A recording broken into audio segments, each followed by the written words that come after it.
Assalamu alaikum, dear students. Today is our topic homeostasis. Homeo means same, stasis means conditions.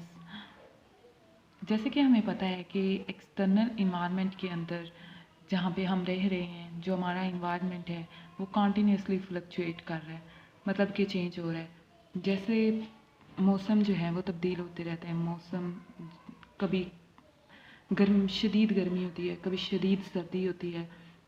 तो इन मौसम की तब्दीलियों के बावजूद हमारे अंदर जो है, जैसे मौसम जो है वो शदीद गर्म होता है तो हमारे अंदर का सिस्टम जो है वो गर्म नहीं होता, उतना गर्म नहीं होता जितना कि बाहर का इन्वायरमेंट जो है वो गर्म हो जाता है। इसी तरह से जितना बाहर का इन्वायरमेंट सर्द हो जाता है उतना हमारा जिस्म सर्द नहीं होता।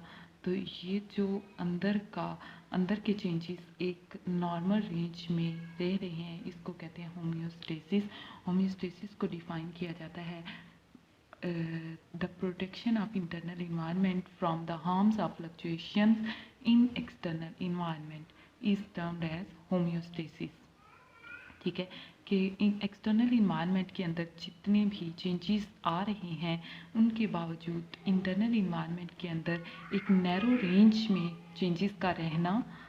चेंजेस आते तो हैं इंटरनल इन्वायरमेंट के अंदर, हमारे अंदर चेंजेस आते हैं, लेकिन उन चेंजेस का एक नैरो रेंज के अंदर रहना होम्योस्टेसिस कहलाता है। ठीक है, तो अब होम्योस्टेसिस जो है इसका फ़ायदा क्या है? ठीक है, क्यों होम्योस्टेसिस जो है वो ज़रूरी है? होम्योस्टेसिस अगर ना हो तो बॉडी जो है वो नॉर्मली फंक्शन परफॉर्म ना कर सके। ठीक है, बॉडी को नॉर्मली फंक्शन परफॉर्म करने के लिए होम्योस्टेसिस बहुत ज़रूरी है। और second thing is that homeostasis जो है वो एक ऑर्गेनिज्म की मेंटेनेंस के लिए बहुत ज़रूरी है, उसके सर्वाइवल के लिए बहुत ज़रूरी है। देखें, अगर गर्मियों में बहुत ज़्यादा टेम्परेचर हो जाता है, हमारे एक्सटर्नल इन्वायरमेंट का टेम्परेचर बहुत ज़्यादा हो जाता है।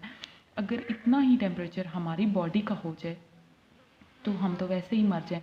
ठीक है, ऑर्गेनिज्म वैसे ही डाई हो गए। ठीक है, इसी तरह से सारे इंसान ख़त्म हो जाएं तो एक स्पीशी बिल्कुल जो है वो एक्सटिंक्ट हो गई है, तो वो रही ही नहीं।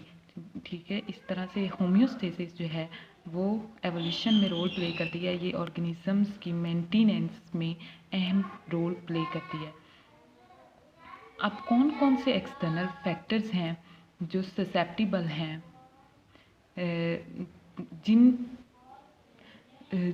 कौन कौन से ऐसे इंटरनल फैक्टर्स हैं जो ससेप्टिबल हैं चेंजेस के, कि उनमें चेंजेस आ सकते हैं। ठीक है, जैसे ही एक्सटर्नल इन्वायरमेंट चेंज हुआ वो इंटरनल फैक्टर्स जो हैं वो बहुत जल्दी चेंज हो जाते हैं।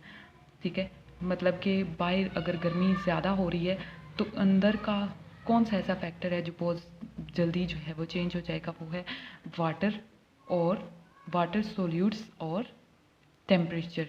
ये जो 3 फैक्टर्स हैं ये बहुत जल्दी जो है वो चेंज हो सकते हैं, तो इनको कहते हैं ससेप्टिबल इंटरनल फैक्टर्स। ठीक है,